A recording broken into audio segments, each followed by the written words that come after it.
Class 9 এর ছাত্রছাত্রীরা, আজকে আমরা যে চ্যাপ্টারটা পড়ব তার নাম বল ও গতি, ফোর্স অ্যান্ড মোশন। এই চ্যাপ্টারটিতে আমরা বস্তুর গতি সম্পর্কে আলোচনা করব এবং তারপরে বস্তুর উপর প্রযুক্ত বল নিয়ে আমরা আলোচনা করব। বস্তুর গতীয় অবস্থা তাকে আমরা মোটামুটি দুটো ভাগে ভাগ করি। একটি হলো স্থিতি, অপরটি হলো গতি। স্থিতিকে বলা হয় রেস্ট, গতিকে বলা হয় মোশন। স্থিতি কি বা গতি কি? পারিপার্শ্বিক বস্তুর সাপেক্ষে সময়ের পরিবর্তনের সাথে সাথে যে সমস্ত বস্তু অবস্থান পরিবর্তন করে তাদের বলা হয় গতিশীল বস্তু, বা তার সেই গতীয় অবস্থাকে বলা হয় গতি। পারিপার্শ্বিক বস্তুর সাপেক্ষে সময়ের পরিবর্তনের সাথে সাথে যে সমস্ত বস্তু অবস্থান পরিবর্তন করে না তাদের সেই গতীয় অবস্থাকে বলা হয় স্থিতি, আর সেই সমস্ত বস্তুর কে বলা হয় স্থির বস্তু। এখন পারিপার্শ্বিক বস্তুর সাপেক্ষে বলতে আমি বোঝাতে চাইছি, মনে করো তুমি যখন তোমার বাড়ির থেকে বেরোলে তখন তুমি তোমার বাড়ির সাপেক্ষে কতটা দূরত্ব গেলে সেটাই তুমি মাপো। তাহলে পারিপার্শ্বিক বস্তুর সাপেক্ষে বলতে যে বস্তুগুলো স্থির তার সাপেক্ষে একটি গতিশীল বস্তুর গতিকে আমরা তুলনা করি। এখন যদি দুটো বস্তুই গতিশীল হয় তাহলে কিন্তু একটি বস্তু আরেকটি বস্তুকে পরস্পর স্থির দেখতেও পারে। একই ট্রেনের সমবেগে একই দিকে গেলে দুটো জানলায় বসে থাকা আরোহী একে অপরকে স্থির দেখে। তারা কিন্তু ইন্ডিভিজুয়ালি তারা কেউ স্থির নয়, তারা গতিশীল। পারিপার্শ্বিক বস্তুর তুলনায় সময়ের পরিবর্তনের সাথে সাথে ট্রেনটা ছুটে চলেছে, কিন্তু এক ট্রেনের আরোহী আরেক ট্রেনের আরোহীকে স্থির দেখছে। এটাই হলো পারিপার্শ্বিক বস্তুর ভূমিকা স্থিতিগতি আলোচনার ক্ষেত্রে। আর গতিশীল বস্তু কি? পারিপার্শ্বিক বস্তুর সাপেক্ষে সময়ের পরিবর্তনের সাথে সাথে যখন একটা বস্তু তার স্থান পরিবর্তন করছে তখন তার আমরা গতি অবস্থাটা বুঝতে পারি। এবার মনে করা যাক একজন স্থির পর্যবেক্ষক কোন একটা গতিশীল বস্তুকে দেখছে, তাহলে ওই গতিশীল বস্তুর গতীয় অবস্থা ওই স্থির ব্যক্তির সাপেক্ষে হবে। এখন মনে করো তুমি সাইকেল করে যাচ্ছ, ওপর দিয়ে একটা পাখি উড়ে যাচ্ছে। এই পাখির প্রকৃত গতি অবস্থা তুমি বুঝতে পারবে না, তার কারণ তুমিও গতিশীল, পাখিটাও গতিশীল। অর্থাৎ আমি এখানে বোঝাতে চাইছি বস্তুর স্থিতি বা গতি এই দুটোই একটি নির্দেশতন্ত্র বা একটি পর্যবেক্ষকের উপর নির্ভরশীল। তাহলে বস্তুর গতি বা স্থিতি কাকে বলে? পারিপার্শ্বিক বস্তুর সাপেক্ষে সময়ের পরিবর্তনের সাথে সাথে যে সমস্ত বস্তু স্থির তাদের বলা হয় স্থিতিশীল বস্তু, তার সেই গতি অবস্থাকে বলা হয় স্থিতি। এবং পারিপার্শ্বিক বস্তুর সাপেক্ষে সময়ের পরিবর্তনের সাথে সাথে যে সমস্ত বস্তুর অবস্থান পরিবর্তিত হয় তাদেরকে বলা হয় গতিশীল বস্তু, এবং তার সেই গতি অবস্থাকে বলা হয় গতি। গতি কত প্রকারের হয়? গতি প্রকারভেদ মূলত গতি দু প্রকারের হয়। একটা হলো চলন গতি, আর একটা হলো ঘূর্ণন গতি। চলন গতি তাকে বলা হয়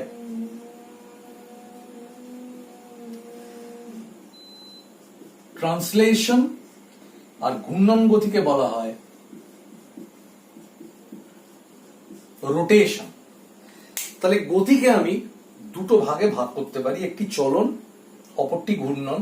চলন গতি হলো ট্রান্সলেশন, ঘূর্ণন গতি হলো রোটেশন। চলন গতি কি জিনিস? সময়ের পরিবর্তনের সাথে সাথে যে বস্তুর গতির অভিমুখ পরিবর্তিত হয় না, সরল রেখা বরাবর চলে, সেই বস্তুর গতিকে বলা হয় চলন গতি। আর সময়ের পরিবর্তনের সাথে সাথে যদি কোনো বস্তুর গতির অভিমুখ পরিবর্তিত হয়, তাকে বলা হচ্ছে, তার সেই গতিটাকে বলা হচ্ছে ঘূর্ণন গতি। এই ঘূর্ণনটা দুরকম হতে পারে। একটা হচ্ছে সে একটা অক্ষকে কেন্দ্র করে ঘুরতে পারে, আবার সে তার নিজের অক্ষের চতুর্দিকে ঘুরতে পারে, দুটোই। তাহলে চলন গতি হলো সময়ের পরিবর্তনের সাথে সাথে যখন কোনো বস্তুর গতির অভিমুখ পরিবর্তিত হচ্ছে না, সেটা চলন গতি। মনে করো একটা স্ট্রেট ট্রেন লাইন দিয়ে একটা ট্রেন চলে যাচ্ছে, আবার তুমি মনে করো একটা লাট্টু ঘুরছে বা পাখার ব্লেড ঘুরছে, সেটাকে বলা হচ্ছে ঘূর্ণন গতি। ঘূর্ণন গতি আবার দুরকম ভাবে হতে পারে। একটা হচ্ছে নিজের অক্ষের চতুর্দিকে হতে পারে, আবার একটা নির্দিষ্ট বিন্দুর চতুর্দিকে হতে পারে। ঘূর্ণন গতিকে এই কারণে দুটো ভাগে ভাগ করা হচ্ছে। ঘূর্ণন গতিকে দুটো ভাগে ভাগ করা হচ্ছে, একটা হচ্ছে বৃত্তীয় গতি, আর একটা হচ্ছে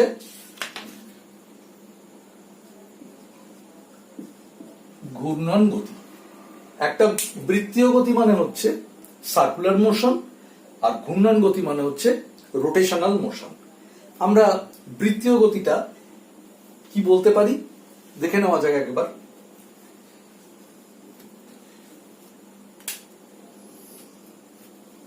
মনে করা যাক এই অক্ষটাকে কেন্দ্র করে একটা বস্তু ঘুরছে।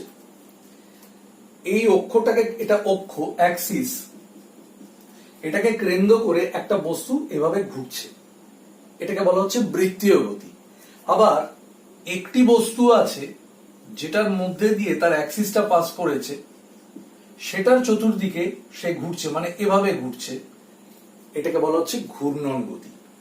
সেই হিসেবে আমি যদি দেখি, তাহলে সূর্যের চতুর্দিকে পৃথিবীর যে ঘোরাটা 365 দিনে একবার কমপ্লিট করে আসা, সেটা হচ্ছে তার বৃত্তীয় গতি। আবার পৃথিবী তার নিজের অক্ষের চতুর্দিকে যে ঘুরছে, এটাকে বলা হচ্ছে ঘূর্ণন গতি। এটাকে স্পিনিং মোশনও বলা হয়, এটাকে স্পিন বলা হয়, এটাকে স্পিনও বলা হয়। ঠিক আছে, তাহলে আমরা প্রথম থেকে একবার সাম আপ করে দিচ্ছি। বস্তুর গতি অবস্থা দুভাগে বিভক্ত, একটা হচ্ছে স্থিতি, অপরটা হচ্ছে গতি। স্থিতিকে বলা হচ্ছে রেস্ট, গতিকে বলা হচ্ছে মোশন। গতিকে দুভাগে ভাগ করা হচ্ছে চলন ঘূর্ণন, ট্রান্সলেশন এন্ড রোটেশন। ঘূর্ণনকে আবার দুভাগে ভাগ করা হচ্ছে বৃত্তীয় গতি, ঘূর্ণন গতি। বৃত্তীয় গতি কি জিনিস? যখন কোনো একটি বস্তু কোনো একটি বিন্দু বা অক্ষ সাপেক্ষে চতুর্দিকে বৃত্তাকার পথে ঘুরবে, সেটা হচ্ছে তার বৃত্তীয় গতি। আর যখন কোনো বস্তুর ভেতর দিয়ে যে অ্যাক্সিস, যে অক্ষ, সেটার চতুর্দিকে সে যখন ঘুরবে, তখন সেটা ঘূর্ণন গতি। তাহলে পৃথিবীর বার্ষিক গতি হচ্ছে বৃত্তীয় গতি, এবং আহ্নিক গতি হচ্ছে, যেটার জন্য দিন রাত্রি হচ্ছে, সেটা হচ্ছে স্পিনিং মোশন বা ঘূর্ণন। আর যেটার জন্য ঋতু পরিবর্তন হচ্ছে, সেটা হচ্ছে তার বৃত্তীয় গতি। বল এবং গতির আমরা কত গুরুত্বপূর্ণ কয়েকটি টার্ম জানব। যেমন তোমরা দেখতে পাচ্ছ সরণ, দ্রুতি, বেগ, ত্বরণ। সরণের ইংরেজি হচ্ছে ডিসপ্লেসমেন্ট, দ্রুতির ইংরেজি হচ্ছে স্পিড, বেগের ইংরেজি হচ্ছে ভেলোসিটি, ত্বরণের ইংরেজি হচ্ছে অ্যাক্সেলারেশন। আমরা এবার এক এক করে এই প্রত্যেকটা টার্মকে ইলাবোরেট করব। ঠিক আছে, প্রথমত আসছি সরণ। সরণ বা ডিসপ্লেসমেন্ট কি জিনিস? কোনো একটি গতিশীল বস্তুর প্রাথমিক অবস্থান আর থেকে অন্তিম অবস্থানের মধ্যবর্তী সবচেয়ে কম দূরত্বটাকে বলা হচ্ছে সরণ। কোনো একটি গতিশীল বস্তুর প্রাথমিক অবস্থান মনে করা যাক এ, এবং সে এ থেকে বি এর দিকে যাচ্ছে, বিতে এসে পৌঁছলো, এটা হলো তার প্রাথমিক অবস্থান, বি হলো তার অন্তিম অবস্থান, ইনিশিয়াল পয়েন্ট, ফাইনাল পয়েন্ট। এই এ আর বি এর মধ্যে যেটা শর্টেস্ট ডিস্টেন্স, সবচেয়ে কম যে দূরত্ব, মানে দূরত্বটা তো এরম ভাবেও মাপা সম্ভব, এরম ভাবেও মাপা সম্ভব, এরম ভাবেও মাপা সম্ভব, কিন্তু না, আমি এভাবে মাপবো না, আমি শর্টেস্ট সরল রৈখিক দূরত্ব। তাহলে কোন একটি গতিশীল বস্তুর প্রাথমিক অবস্থান এবং অন্তিম অবস্থানের মধ্যবর্তী যে সরল রৈখিক দূরত্ব, সেটা কি বলা হচ্ছে তার সরণ, এবং অভিমুখটা থাকছে প্রাথমিক বিন্দু থেকে অন্তিম বিন্দুর দিকে।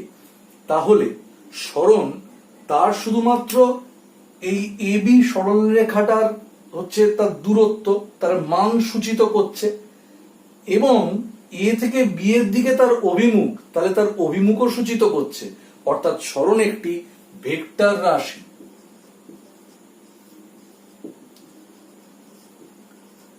সরণ একটি ভেক্টর রাশি, একে এস চিহ্ন দ্বারা চিহ্নিত করা হয়, একে এস চিহ্ন দ্বারা চিহ্নিত করা হয়।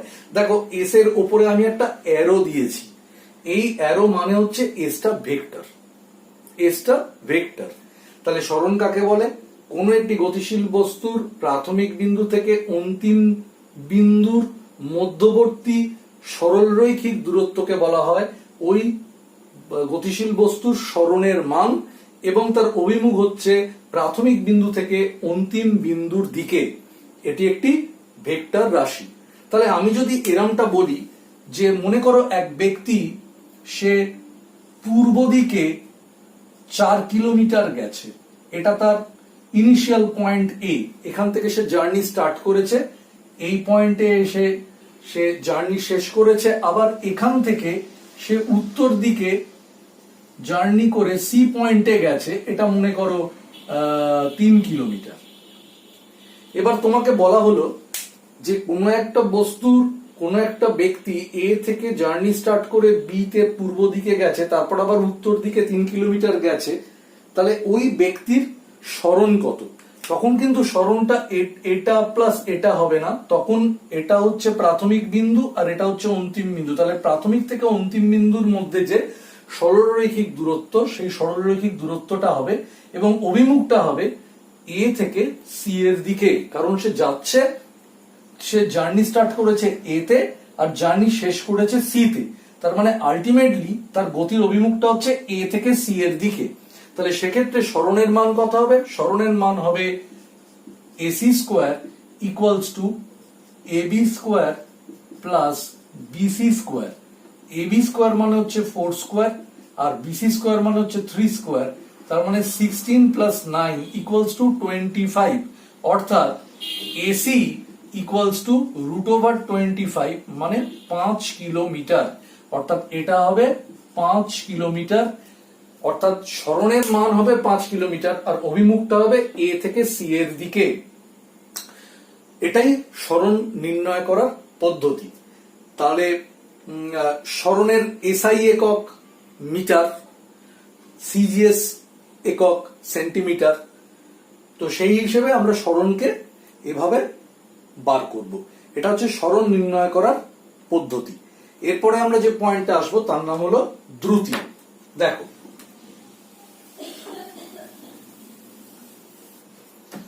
দ্রুতি কি জিনিস? দ্রুতি তাকে প্রকাশ করা হয় ভি দিয়ে, দ্রুতিকে প্রকাশ করা হয় ভি দিয়ে। দ্রুতি মানে হলো অতিক্রান্ত দূরত্ব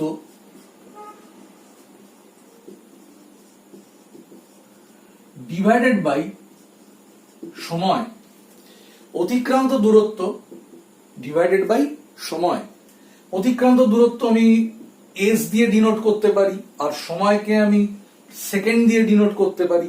তাহলে দ্রুতির formula v equal to s by t. কিন্তু একটা জিনিস মাথায় রাখতে হবে, এই দ্রুতির সংজ্ঞায় আমি কোথাও কোন দিক থেকে কোন দিকে যাচ্ছে সে সমস্ত উল্লেখ করছি না, সেটা শুধুমাত্র দূরত্ব বোঝাচ্ছে, ডিস্টেন্স বোঝাচ্ছে, কোনো ডিসপ্লেসমেন্ট বোঝাচ্ছে না। তোমরা এসটা দেখে কনফিউজড হবে না, কারণ এস এর মাথায় কিন্তু আমি কোনো ভেক্টর সাইন দিইনি, এটা একটা দূরত্ব বোঝাচ্ছে। তাহলে দূরত্ব ডিভাইডেড বাই টাইম করলে আমি পাচ্ছি দ্রুতি। তাহলে দ্রুতি হলো একটা স্কেলার রাশি।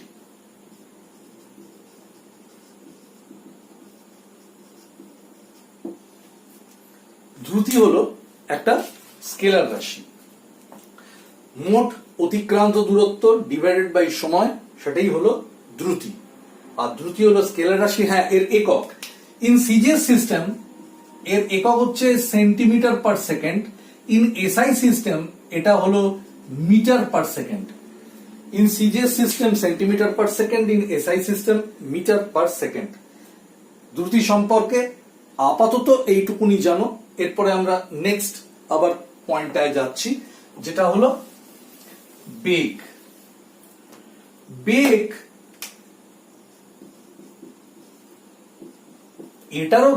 একেও কিন্তু ডিনোট করা হয় ভি দিয়ে, উপরে একটা অ্যারোহেড। তার মানে বোঝাই যাচ্ছে এই বেগ হলো ভেক্টর রাশি। তাহলে এর সংজ্ঞাটা কিরম হবে? সরণ ডিভাইডেড বাই সময়। সরণ মানে এস আর সময় মানে হচ্ছে টি।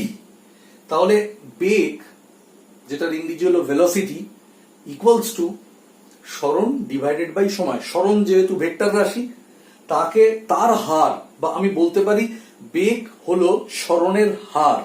তাহলে যেহেতু সরণও ভেক্টর, তাই বেগও সেই অর্থে ভেক্টর রাশি। মজার ব্যাপার হচ্ছে বেগেরও কিন্তু সিজিএস পদ্ধতিতে একক হলো সেন্টিমিটার পার সেকেন্ড এবং এসআইতে একক হলো মিটার পার সেকেন্ড। একটু আগে দ্রুতির কথা আমি বলছিলাম, দ্রুতির ক্ষেত্রেও তার যা একক সিজিএস সিস্টেমে সেন্টিমিটার পার সেকেন্ড, এসআই পদ্ধতিতে মিটার পার সেকেন্ড। বেগের ক্ষেত্রেও সেই একই একক, শুধু পার্থক্য কি? দ্রুতি হলো স্কেলার রাশি আর বেগ হলো ভেক্টর রাশি। এরপরে আমরা যেটা আসছি সেটার নাম হলো ত্বরণ।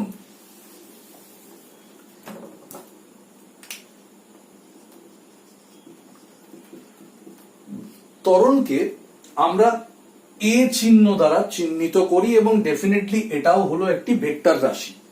এ কেন এসছে? কারণ অ্যাক্সেলারেশন থেকে এসছে এ। তাহলে ত্বরণ মানেটা হলো বেগ এর পরিবর্তন ডিভাইডেড বাই সময়। বেগের পরিবর্তন বাই সময় মানে হলো বেগ বাড়তেও পারে, বেগ কমতেও পারে। আমি মনে করলাম কোন একটা বস্তু তার প্রাথমিক বেগ কম বা স্থির অবস্থায় আছে, আর তার অন্তিম মানে যে সময়টা আমি ভাবছি বা যে সময়টা নিয়ে আমি আলোচনা করছি, সেই সময়টায় তার বেগটা বেড়ে গেছে। তাহলে অন্তিম বেগ মাইনাস প্রাথমিক বেগ, আর কত সময় এটা হলো, সেটা হলো বেগের পরিবর্তন ডিভাইডেড বাই সময়। তাহলে আমি এখানে এটাও বলতে পারি যে ত্বরণ হলো বেগের হার। আর যেহেতু বেগ তোমার ভেক্টর রাশি, তাই ত্বরণও হলো একটা ভেক্টর রাশি। ত্বরণের সিজিএস পদ্ধতিতে একক হচ্ছে সেন্টিমিটার পার সেকেন্ড স্কোয়ার, আর এসআই পদ্ধতিতে একক হচ্ছে মিটার পার সেকেন্ড স্কোয়ার। এবার একটা প্রশ্ন আসাই উচিত যে এই সেকেন্ড স্কোয়ারটা হঠাৎ কোত্থেকে এলো। ঠিক আছে, দেখাচ্ছি। আমরা ধরে নিচ্ছি বেগের পরিবর্তন মানে ভি বাই টি। এখন ভি মানে কি? ভি মানে হচ্ছে এস বাই টি। তাহলে আমি এখানে ভি এর জায়গায় বসিয়ে দিতে পারি এস বাই টি, আর এই তলার টিটা 1/t, তার মানে এস বাই টি স্কোয়ার। তার মানে এখানে সরণের একক রয়েছে সেন্টিমিটার, টি মানে সেকেন্ডের এককের স্কোয়ার রয়েছে, তাই জন্য সেকেন্ড স্কোয়ার আসছে। এসআই পদ্ধতিতে মিটার পার সেকেন্ড স্কোয়ার আসছে। এই হলো সরণ, দ্রুতি, বেগ, ত্বরণ সম্পর্কে একদম প্রাথমিক আলোচনা, যেখানে তাদের সংজ্ঞা বলা হলো, তাদের ফর্মুলা বলতে জিনিসটা কি তার ম্যাথামেটিক্যালি একটা রিপ্রেজেন্টেশন করা হলো, তারা স্কেলার না ভেক্টর বলা হলো, এবং তাদের একক বলা হলো। আচ্ছা, তোমাদের সামনে আমি দ্রুতির উপরে একটা ম্যাথামেটিক্যাল প্রবলেম রেখেছি। সেটা হচ্ছে কোন বস্তু তার মোট পথের অর্ধেক 40 কিলোমিটার পার আওয়ার দ্রুতিতে গেল ও বাকি অর্ধেক 60 কিলোমিটার পার আওয়ার দ্রুতিতে গেল, তার গড় দ্রুতি নির্ণয় করো। এই অঙ্কটা আমি কিভাবে করব? তা মনে করা যাক এ থেকে বি এটা হচ্ছে মোট পথ। এ থেকে বি এটা হলো মোট পথ, আমি ধরে নিলাম এই মোট পথটা দূরত্ব হচ্ছে এক্স। এ থেকে বি মোট পথটার দূরত্ব হচ্ছে এক্স। বলেছে অর্ধেক পথ আমি ধরলাম এই অবধি, তাহলে এই অবধি পথ হচ্ছে এক্স বাই টু, আর বাকি অর্ধেক হলো এক্স বাই টু। তাহলে এই এক্স বাই টু ও গেছে 40 কিলোমিটার পার আওয়ার দ্রুতিতে, বাদ বাকি এক্স বাই টু গেছে 60 কিলোমিটার পার আওয়ার দ্রুতিতে। তাহলে আমি এর মাঝখানে একটা পয়েন্ট ধরে নিলাম সি, যেটা হচ্ছে অর্ধেক, মানে একদম নিচ পয়েন্ট আর কি। তাহলে এসি এই দূরত্বটা হচ্ছে এক্স বাই টু, এই দূরত্বটা যেতে ওর কত সময় লাগছে না তোমার টোটাল ডিস্টেন্স ডিভাইডেড বাই দ্রুতি। তাহলে টোটাল ডিস্টেন্স হচ্ছে x by two divided by 40। এইটা করলে আমরা কি পাবো, এত আওয়ার। আমি ধরে নিলাম এক্স বাই টুটা কিলোমিটার, তাহলে তলায় কিলোমিটার ওপরে আওয়ার, তাহলে কিলোমিটার কেটে গেল, পড়ে রইল আওয়ার। তার মানে আমি এখান থেকে লিখতে পারি এক্স বাই 80 আওয়ার। এই এ থেকে সি যেতে ওর সময় লেগেছে এক্স বাই 80 আওয়ার। একইভাবে সি থেকে বি যেতে ওর সময় মানে ডিস্টেন্স হচ্ছে এক্স বাই টু, তাহলে x by two divided by 60 hour, তার মানে হচ্ছে এক্স বাই 120 আওয়ার। তার মানে এ থেকে সি যেতে নিল এক্স বাই 80 আওয়ার, সি থেকে বি যেতে নিল এক্স বাই 120 আওয়ার। তাহলে মোট কত সময় নিল যেতে না x by 80 hour plus x by 120 hour, এটা হচ্ছে টোটাল টাইম নিল। এবার টোটাল টাইমটা আমি পেয়ে গেছি, তাহলে টোটাল ডিস্টেন্সটা কত? গড় দ্রুতি বার করার তো আমার হচ্ছে মোট দূরত্ব ডিভাইডেড বাই সময়। তাহলে মোট দূরত্ব হচ্ছে তোমার এক্স, এই ডিস্টেন্সটা, সেটা যেতে আমার কত সময় লাগলো, x by 80 plus x by 120 করলে কত পাচ্ছি, 80 120 এলসিএম করলে আমি কি পাচ্ছি, 40 60 20 30 10 15 5 দিয়ে করলে 2 3, তার মানে হচ্ছে 3 2 6 30 60 120 240। তার মানে এক্স বাই লম্বা দাগ 240, তাহলে 80 240 মানে 3x প্লাস 2x। এইবার এখান থেকে আমি করতে পারছি x বাই 5x বাই 240, এই 240টা উপরে উঠে যাবে, তাহলে 240 into x by 5x, x কেটে যাবে, এটা হয়ে যাবে 4, এটা হচ্ছে 4 20 4 8 এত কিলোমিটার পার আওয়ার। অর্থাৎ আমার গড় দ্রুতি হচ্ছে 48 কিলোমিটার পার আওয়ার। এটা খুব গুরুত্বপূর্ণ একটা ম্যাথমেটিক্যাল প্রবলেম। এই প্রবলেমটাকে বুঝতে পারলে এরকম অনেক রকমেরই অঙ্ক দিলে তুমি সলভ করতে পারবে। ঠিক আছে, এখন আমরা করব বীজগাণিতিক পদ্ধতিতে গতির সমীকরণ প্রকাশ বা representation of the equations of motion in algebraic method. Equations গুলো কি আমি লিখে দিচ্ছি। 1 নম্বর ইকুয়েশন হচ্ছে v equals two u plus at। 2 number equation হচ্ছে s equals two ut plus half at square, এবং থার্ড হচ্ছে v square equals two u square plus 2as। এই তিনটে ইকুয়েশন। তাহলে তার আগে আমার জানতে হবে v u a t s এগুলো কি। প্রাথমিক বেগ বা ইনিশিয়াল ভেলোসিটি হলো u, অন্তিম বেগ বা ফাইনাল ভেলোসিটি হলো v, ত্বরণ বা মন্দন হলো a, অতিক্রান্ত দূরত্ব ইকুয়ালস টু s, এবং সময় হলো t।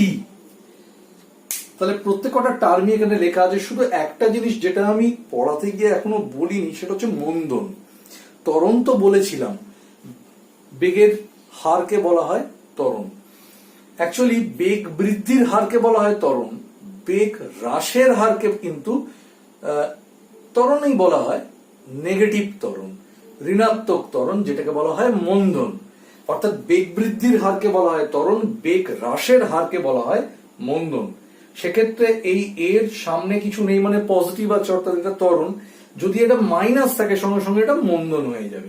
তাহলে এখানে ব্যবহৃত যে 5টা টার্মকে ঘুরিয়ে ফিরিয়ে এই সূত্রগুলো তৈরি করা হচ্ছে, আমি টার্মগুলোকে বলে দিলাম। Final velocity, initial velocity, acceleration, retardation. Acceleration retardation মানে হচ্ছে ত্বরণ মন্দন। ডিস্টেন্স কভার্ড মানে দূরত্ব, এবং সময় হচ্ছে টাইম। এবার আমরা এই 3টে সূত্রকে একে একে বীজগাণিতিক ভাবে প্রমাণ করব। প্রমাণগুলো দেখো।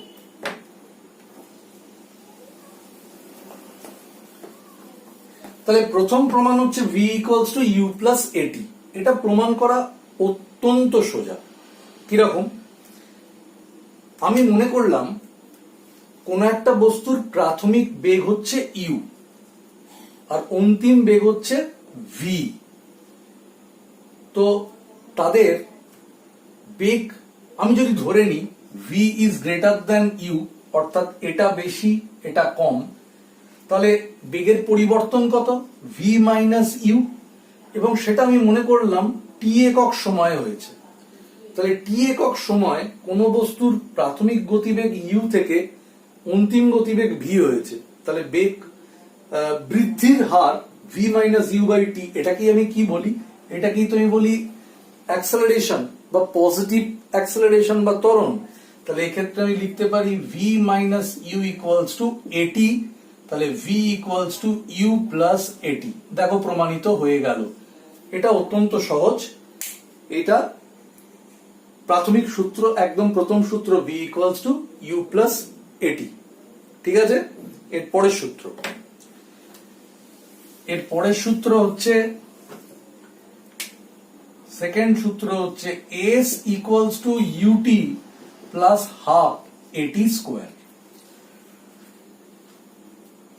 মনে করলাম কোন একটা বস্তুর প্রাথমিক গতিবেগ ইউ, টি একক সময় পরে তার গতিবেগ হলো ভি। তাহলে তার গড় বেগ কত?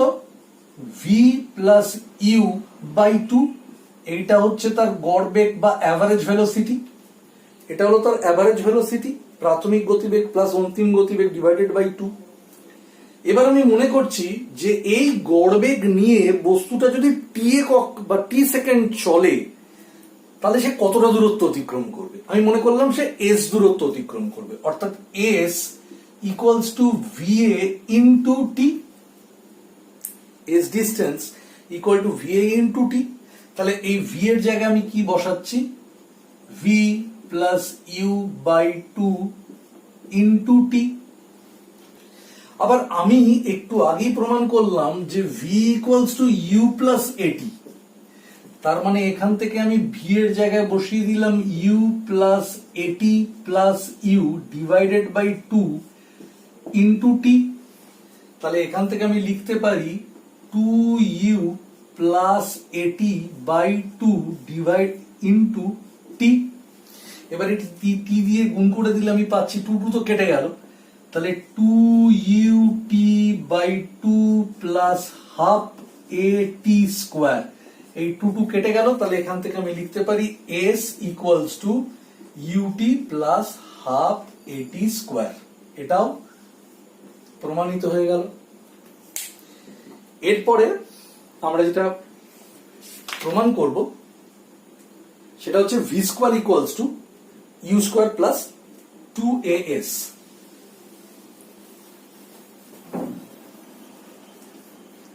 এবারে আমরা থার্ড সূত্র প্রমাণ করব। V square equals to u square plus 2as। এটা করতে গিয়ে আমরা একদম প্রথম সূত্রটা কাজে লাগাবো, v equals to u plus a t. ঠিক আছে? এবার উভয় দিকে যদি আমরা বর্গ করে দিই, এটাও স্কোয়ার করলাম, তাহলে এটাও স্কোয়ার করলাম। স্কোয়ার করলে কি পাচ্ছি? U square plus 2uat plus a square t square. এবার এখান থেকে আমি ইউ স্কোয়ার রেখে দিলাম, আর এখান থেকে কি করছি, 2a যদি কমন নিই তাহলে এখান থেকে আমি পেয়ে যাচ্ছি ইউটি, 2a কমন নিলাম তাহলে ইউটি প্লাস, এখানে তো কোনো 2 নেই তাহলে একটা হাফ লাগবে, আর এখানে এ স্কোয়ার একটা এ নিয়েছি মানে এ, আর টি স্কোয়ার, তাহলে u t plus half a t square এখান থেকে পাচ্ছি, তাহলে u square plus 2as v square equals to u square plus 2as। তাহলে আমরা তিনটে সূত্রকেই প্রমাণ করে দিয়েছি। আচ্ছা, এর পরের দিন যেদিন আমার ক্লাস থাকবে সেদিন লেখচিত্রের মাধ্যমে গতির প্রকাশ, মানে এই যে সূত্রগুলো আমরা অ্যালজেব্রা দিয়ে প্রমাণ করলাম সেটাই আমরা লেখচিত্র দিয়ে প্রমাণ করব, এবং তার তোমার গ্রাফিক্যাল রিপ্রেজেন্টেশন তোমাদের সামনে রাখবো। তারপরে তোমার ধরো পরবর্তী ক্ষেত্রে নিউটনের গতিসূত্র টতিসূত্র এগুলো আসবে। ঠিক আছে, ততদিন তোমরা যেগুলো পড়ালাম এগুলোই পড়ো।